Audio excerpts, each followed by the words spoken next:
ஒரு மனிதனுடைய முதல் தேவை, அடிப்படை தேவை ஆன்ம விழிப்புணர்வு. தன் உடலை பற்றியும் மனதை பற்றியும் உயிரை பற்றியும் வாழ்க்கையை பற்றியும் தெளிந்த தெளிவுக்கு வருதல்.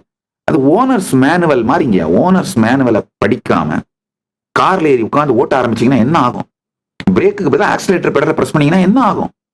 ஓனர்ஸ் மேனுவல் படிக்காம கார்ல ஏறி கார் ஓட்ட ஆரம்பிக்கிற மாதிரி தான் இந்த உடல் மனம் உயிர். இதோட ஓனர்ஸ் மேனுவலை படிக்காம இதை ஓட்ட ஆரம்பிச்சு வாழ்ந்துட்டு இருக்கீங்க. ஆக்சிடென்டலா இன்னும் ஆக்சிடென்ட் ஆகாம இருக்கு. நல்லா புரிஞ்சுக்கோங்க. நான் சொல்லிட்டு இருந்தேன் என் கணக்கு. அமெரிக்காவில் 347 மில்லியன் பாப்புலேஷன், 1.8 மில்லியன் ஜெயில இருக்காங்க, 0.52%. இந்தியாவில் 1.46 பில்லியன் பாப்புலேஷன். இப்ப இதே பாப்புலேஷனுக்கு யூஎஸ்ல இருக்க அதே பர்சன்டேஜ் 0.52% இந்தியாலையும் ஜெயிலுக்கு போனாங்கன்னா 7.7 மில்லியன் பீப்புள் ஜெயில இருப்பாங்க. ஆனா இப்ப இருக்கிறது வெறும் 0.5 மில்லியன் தான் ஜெயில இருக்காங்க. 5,30,000 பேர் தான் ஜெயில இருக்காங்க. நல்லா புரிஞ்சுக்கோங்க.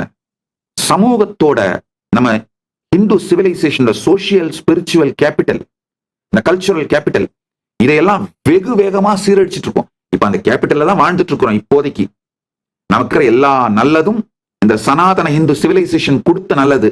ஆனா வேக வேகமா அதை சிதைச்சிட்டு இருக்கிறதுனால அடுத்த தலைமுறைகளுக்கு அது இல்லாமல் இந்த வெஸ்டர்ன் சிவிலைசேஷன் காட்டுற jail centric legal ecosystem life ஸ்டைலை நோக்கி வேக வேகமா ஓடிட்டு இருக்கீங்க.